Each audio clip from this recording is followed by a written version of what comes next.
Most people think change happens when they finally become motivated enough, disciplined enough, or inspired enough to make a big decision. But Atomic Habits begins with a different idea. James Clear argues that your life is not usually shaped by one dramatic turning point. It is shaped by the small actions you repeat so often that you barely notice them anymore. Your habits are not just things you do. Over time, they become evidence of who you believe you are.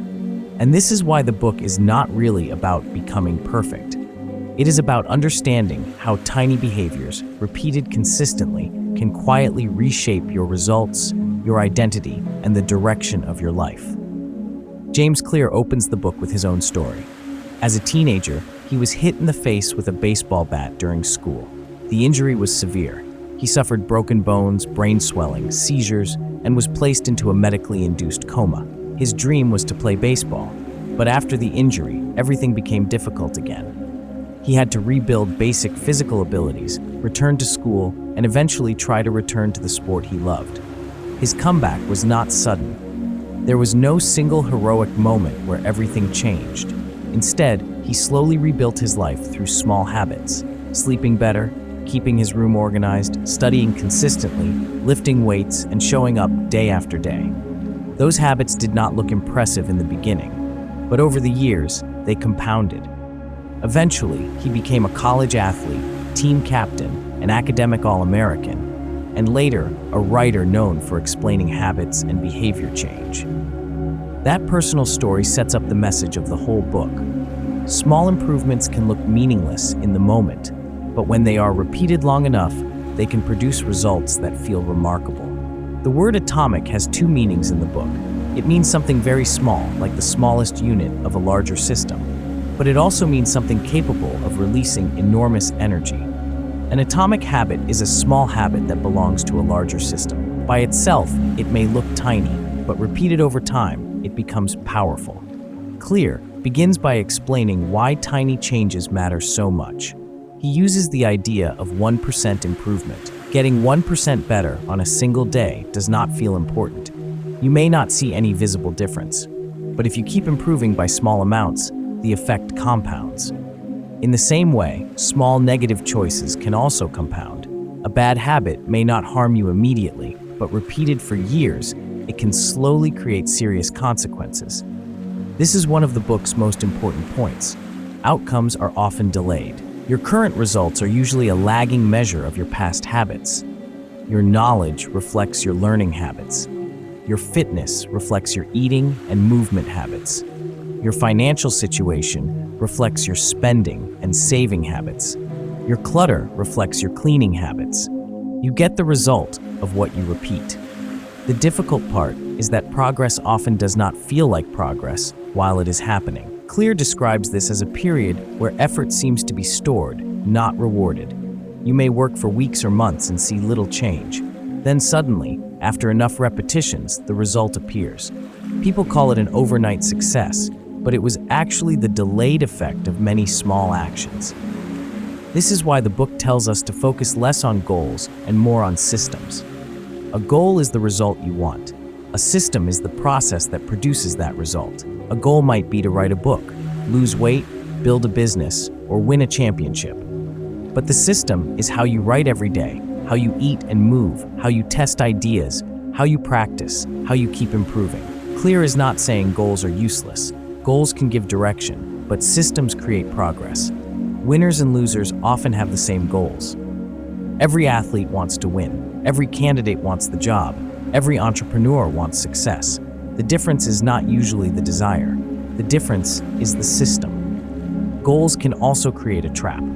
If you only care about the goal, happiness is postponed until you reach it. You tell yourself you will be satisfied once the milestone is complete, but a system allows you to find satisfaction in the process itself. Instead of waiting for one result, you become the kind of person who lives in a way that naturally produces better results. This leads into the second major idea of the book. Habits are not only about outcomes, they are about identity.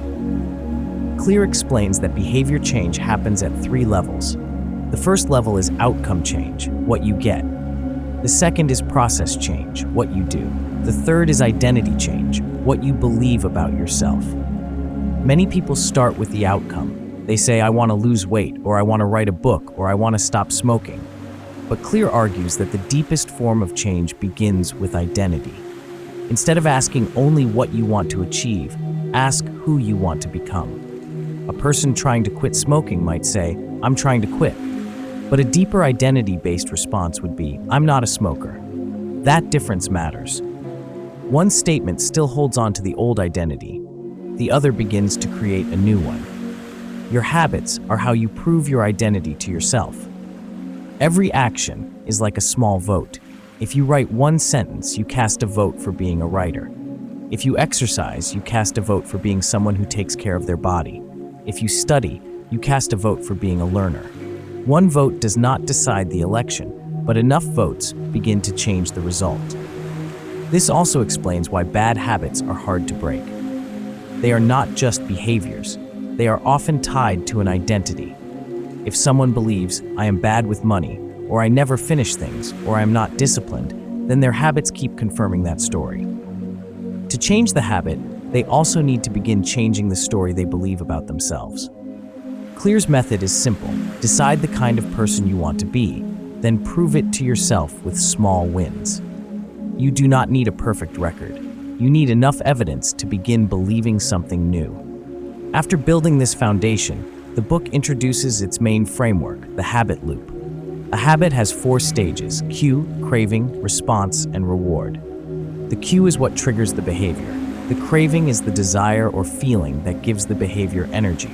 The response is the actual habit you perform. The reward is what your brain gets from doing it. For example, your phone lights up. That is the cue. You feel curious or anxious and want to know what happened. That is the craving. You pick up the phone and check it. That is the response. You see a message, a notification, or some new information. That is the reward. The reward teaches your brain to repeat the loop next time. From these 4 stages, Clear creates the 4 laws of behavior change. To build a good habit, make it obvious, make it attractive, make it easy, and make it satisfying. To break a bad habit, do the opposite. Make it invisible, make it unattractive, make it difficult, and make it unsatisfying. The rest of the book explains these laws in detail. The first law is, make it obvious. Before you can change a habit, you have to notice it. This sounds simple, but many habits are automatic. We do them without thinking. Clear tells the story of a paramedic who looked at her father-in-law at a family gathering and immediately felt something was wrong. He seemed fine, but she insisted he go to the hospital. He was later found to be at serious risk of a heart attack. She could not explain exactly what she saw, but years of experience had trained her brain to recognize subtle cues. The point is that our brains are always noticing patterns. The problem is that once habits become automatic, we stop consciously noticing them. So behavior change begins with awareness. Clear suggests a habits scorecard. You write down your daily behaviors and simply notice whether each one helps you, hurts you, or is neutral. The goal is not to judge yourself harshly. The goal is to become aware of what is actually happening. He also describes a method used in Japanese train systems called pointing and calling. Workers physically point at signals and call out what they see. This makes unconscious actions conscious and reduces mistakes. In daily life, you can use a similar idea by saying your habit out loud. When you name what you are about to do, you bring it into awareness. Once you are aware of your habits, the next step is to make the cues for good habits clear. One tool is an implementation intention. Instead of saying, I will exercise more, you make the plan specific. I will do this behavior at this time in this place. The more specific the cue, the more likely the behavior happens. Clear describes a study where people who made a clear plan for when and where they would exercise were far more likely to follow through than people who only received motivation. Another tool is habit stacking. This means attaching a new habit to a habit you already do. After I do this current habit, I will do this new habit. Existing habits become anchors. Because your day already has many reliable behaviors, you can use them as cues for new ones. Then Clear moves from time and planning to environment. He argues that motivation is often overrated, because environment quietly shapes behavior. In one study at a hospital cafeteria, researchers changed the placement of drinks. They made water more available and more visible. Without giving speeches or trying to motivate people, water sales increased and soda sales dropped. People were not forced to choose differently. Their environment simply made a better choice more obvious. This is a central idea in the book. If you want a habit to happen, make the cue visible. Put the book where you will see it. Put the fruit on the counter. Keep the guitar in the middle of the room. If you want to reduce a bad habit, remove the cue. Hide the junk food. Keep the phone away from the bed. Reduce the triggers that begin the loop. Clear also explains that people with strong self-control are often not people who spend all day resisting temptation. They are often people who structure their lives so they face fewer temptations in the first place. Self-control is useful in the short term, but it is a poor long-term strategy. It is easier to avoid temptation than to constantly fight it. The Vietnam War heroin example makes this point strongly. Many soldiers used heroin while in Vietnam, but when they returned home, most did not remain addicted. Their environment changed. The cues, stress, social setting, and availability changed. Clear uses this to show that habits are deeply tied to context. If you want different behavior, design a different context. The second law is make it attractive. A habit becomes easier to repeat when your brain wants it. Clear explains that craving is not only about the reward itself. Often, the anticipation of the reward is what drives action. Dopamine rises not just when we experience pleasure, but when we expect it. He describes experiments with animals and exaggerated cues, including the work of Nico Tinbergen with herring gulls. The baby birds responded strongly to certain visual cues, and when those cues were exaggerated, their response became even stronger. Clear uses this to explain how modern life creates exaggerated versions of natural rewards. Junk food, social media, gambling, shopping, and entertainment can become irresistible because they amplify ancient desires. Habits are attractive when they promise a change in state. You do not crave the cigarette itself as much as relief from stress. You do not crave checking your phone as much as the feeling of connection, novelty, or reassurance. You do not crave a snack only for the food. You may crave comfort, distraction, or energy. One practical method for making a good habit attractive is temptation bundling. This means pairing something you need to do with something you want to do. If there is a behavior that feels difficult, you connect it with something enjoyable. The attractive habit pulls the useful habit forward. But attraction is not only personal, it is also social. Clear explains that we imitate the habits of people around us. We imitate the close, meaning family and friends. We imitate the many, meaning the larger group or tribe. And we imitate the powerful, meaning people with status, respect, or success. The story of Laszlo Polgar and his daughters shows how powerful culture can be. Polgar believed that genius could be trained through practice and environment. He and his wife raised their daughters in a home centered around chess. Chess was not treated as strange or exceptional. It was normal. The result was that the daughters became extraordinary chess players. Clear's point is not that everyone should copy this exact approach. The point is that the culture around you defines what feels normal. If your desired behavior is normal in your group, it becomes easier. If your desired behavior makes you feel like an outsider, it becomes harder. This is why one of the strongest ways to build a habit is to join a group where the behavior you want is already normal and where you already share something in common with the group. Belonging makes the behavior attractive. Approval reinforces it. The reverse is also true. To break a bad habit, make it unattractive. Clear explains that many bad habits are modern solutions to ancient desires. The desire to belong, reduce uncertainty, conserve energy, gain status, or relieve stress is not new, but modern habits often satisfy those desires in unhealthy ways. To change a bad habit, you can reframe it. Instead of focusing on what the bad habit gives you, focus on what it costs you. Instead of seeing smoking as relief, see it as something that takes away health and freedom. Instead of seeing saving money as deprivation, see it as buying future independence. Instead of saying, I have to do this, you can frame it as, I get to do this. The behavior changes meaning when the story around it changes. Clear also suggests creating a motivation ritual. If a habit is difficult, do something you enjoy immediately before it. Over time, your brain begins to associate the difficult behavior with a positive feeling. The third law is, make it easy. This section is about reducing friction. Clear argues that people often spend too much time planning and not enough time practicing. He makes a distinction between motion and action. Motion feels productive.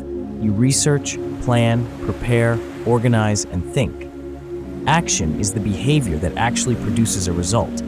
Planning has value, but it can become a form of procrastination. You do not build a habit by perfecting the plan. You build it by repeating the behavior. Clear tells the story of a photography class divided into two groups. One group was graded on quantity, meaning they had to produce many photos. The other group was graded on quality, meaning they only needed to produce one excellent photo. At the end, the best work came from the quantity group. By taking many photos, they practiced, experimented, made mistakes, and improved. The quality group spent more time theorizing about perfection. The lesson is that repetition matters. Habits become automatic through practice. It is not about how many days have passed, it is about how many repetitions you complete. Then Clear explains the law of least effort. Human beings naturally move toward the option that requires less energy. This is not laziness in a moral sense. It is how behavior works. When there is less friction, a behavior is more likely. When there is more friction, it is less likely. So if you want a good habit, reduce the number of steps between you and the action. Prepare the environment.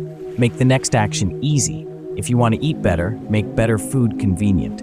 If you want to practice, leave the instrument ready. If you want to read, keep the book accessible. If you want to break a bad habit, add friction. Make it harder to start. Add steps. Create distance. Clear calls this priming the environment.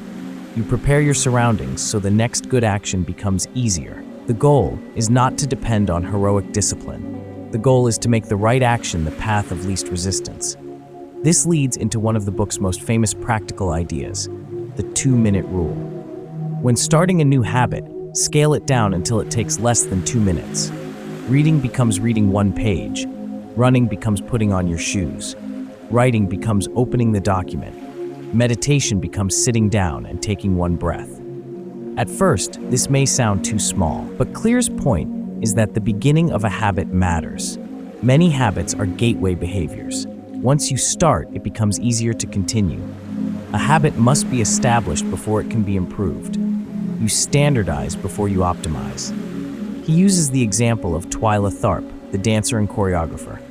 Her morning exercise habit did not begin with the full workout. The ritual began when she got in the cab to go to the gym. Once that first action happened, the rest followed more naturally. The opening move became the habit. Clear also explains decisive moments. These are small choices that shape the next stretch of behavior. Picking up your phone can lead to 20 minutes of scrolling. Putting on workout clothes can lead to exercise. Opening a delivery app can lead to an unhealthy meal. Small moments can send the day in different directions. The goal is to master those entry points. Make the first step so easy that you cannot say no. To break bad habits, invert the third law. Make it difficult. The story of Victor Hugo shows this clearly. Facing a deadline and unable to stop procrastinating, Hugo reportedly had his clothes locked away so he could not go outside and distract himself. With the bad habit made difficult, he stayed in and wrote. Clear calls this a commitment device, a choice you make now that locks in better behavior later. You shape the future environment so your better choice becomes easier, or your worst choice becomes harder. Automation is one of the strongest versions of this idea. Automatic savings plans, website blockers, scheduled deliveries, one-time purchases that improve your environment, and technology that removes the need for repeated willpower can all help. The best habit is sometimes the one you no longer need to decide about. The fourth law is make it satisfying. The first 3 laws increase the chance that you will perform a behavior now. The fourth law increases the chance that you will repeat it later. The human brain is strongly influenced by immediate rewards. Many good habits have delayed rewards. Exercise, saving money, studying, writing, or eating well may pay off later, but many bad habits have immediate rewards. Junk food tastes good now, scrolling feels entertaining now, spending money feels good now, smoking or drinking may offer relief now. This creates a mismatch. The cost of a bad habit is often delayed, while the reward is immediate. The cost of a good habit is often immediate, while the reward is delayed. So to make good habits last, you need to bring some satisfaction into the present. Clear tells the story of Stephen Luby's public health work in Karachi, Pakistan, where hand washing was extremely important for reducing disease. People already understood that hand washing mattered, but the habit did not stick. A major change happened when households received soap that felt and smelled pleasant. The behavior became more satisfying, and because it felt better, people repeated it more. The lesson is simple: what feels good gets repeated. This does not mean every habit needs a big reward. In fact, the reward should support the identity you want. If your reward for exercise is something that conflicts with health, the signals get mixed. A good short-term reward should reinforce the person you are trying to become. Clear suggests reinforcement for habits that otherwise feel unrewarding. For example, if you are avoiding unnecessary spending, you can transfer the money you did not spend into a savings account for something meaningful. Now, not buying something produces a visible reward. You make the act of restraint satisfying. Over time, as the identity becomes stronger, the habit itself becomes rewarding. You keep going because it feels like who you are. Incentives may start a habit, but identity sustains it. Another way to make habits satisfying is habit tracking. Clear tells the story of Trent Dursmid, a young stockbroker who kept 2 jars on his desk. One jar was filled with paper clips. After each sales call, he moved one paper clip to the other jar. The growing pile gave him visible proof of progress and kept him moving. A habit tracker works because progress feels good. Marking a calendar, moving a paper clip, checking a box, or recording a completed action gives immediate satisfaction. It also makes the habit obvious and honest. You can see whether you showed up.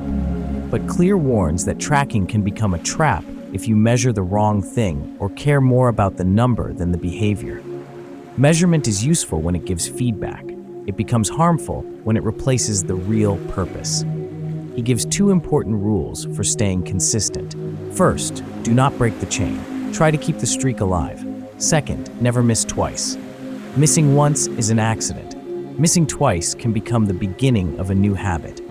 The goal is not perfection. The goal is recovery. The people who maintain good habits are not people who never fail. They are people who get back on track quickly. To break bad habits using the 4th law, make them unsatisfying.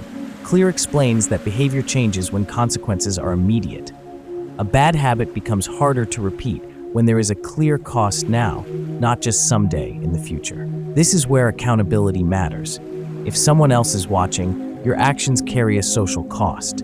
You care about keeping your promises. You care about how others see you. An accountability partner can make inaction more painful in the present. A habit contract is a formal version of this. You write down the behavior you will do, the consequences if you do not do it, and involve other people. The point is not punishment for its own sake. The point is to make the cost of breaking your promise immediate enough that your brain takes it seriously. After explaining the 4 laws, Clear moves into advanced tactics. These chapters ask a deeper question. Once you know how to build habits, how do you keep improving? The first advanced idea is about talent and genes. Clear does not say genes determine everything, but he also does not pretend they are irrelevant. Different people are suited to different kinds of challenges. Michael Phelps had a body unusually suited for swimming. Hicham El Guerrouj had a body unusually suited for middle-distance running. Both were elite athletes, but their natural advantages fit different environments. The lesson is not to use genetics as an excuse.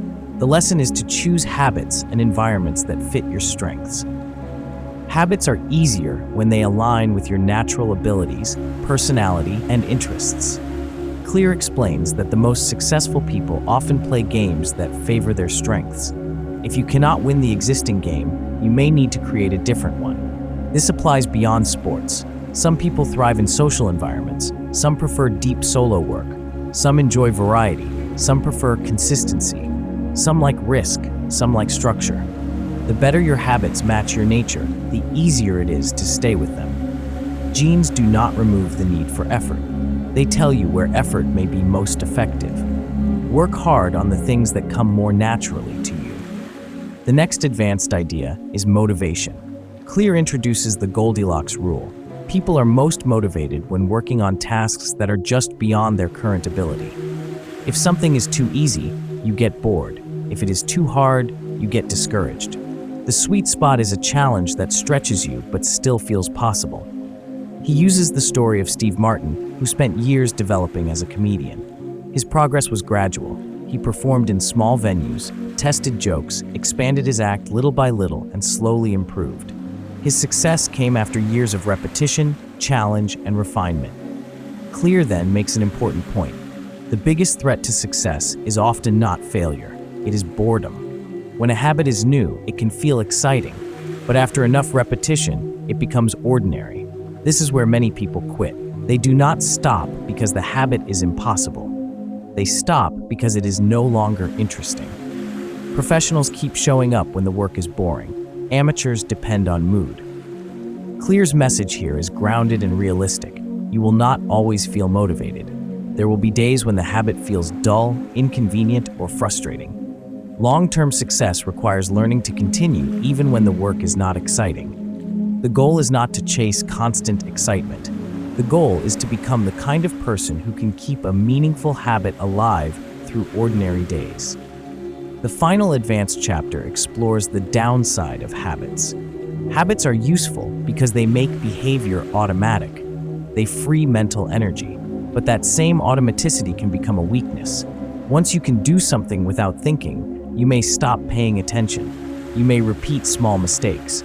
You may become good enough and then stop improving. Clear explains that mastery requires more than habit. It requires habit plus deliberate practice. Habits create the foundation. Deliberate practice keeps refining the skill. This is why reflection and review matter. You need moments where you step back and ask whether your habits are still serving you. Clear describes using reviews to examine performance, identity, and direction. Without reflection, habits can lock you into old patterns even when the world changes. There is also a danger in holding identity too tightly. Identity-based habits are powerful, but any identity can become a cage. If you define yourself too rigidly, it becomes painful to grow beyond that definition. If someone says, "I am an athlete," what happens when injury or age changes their life? If someone says, "I am a CEO," what happens when the company is gone? A flexible identity is healthier. Instead of clinging to one narrow label, connect your identity to deeper values. Not just "I am an athlete," but "I am someone who values movement and challenge." Not just "I am a writer," but "I am someone who creates and communicates ideas." This allows growth without losing yourself. Near the end, Clear brings the whole book back to the power of small actions.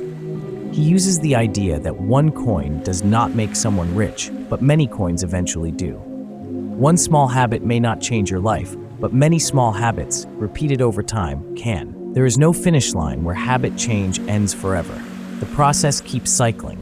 You notice a cue, you feel a craving, you perform a response, you receive a reward, then the loop repeats. The 4 laws remain useful because behavior never stops being shaped by cues, desire, friction, and satisfaction. Make good habits obvious, attractive, easy, and satisfying. Make bad habits invisible, unattractive, difficult, and unsatisfying. But underneath all of that, the deeper message of Atomic Habits is this. You do not need to become a different person overnight.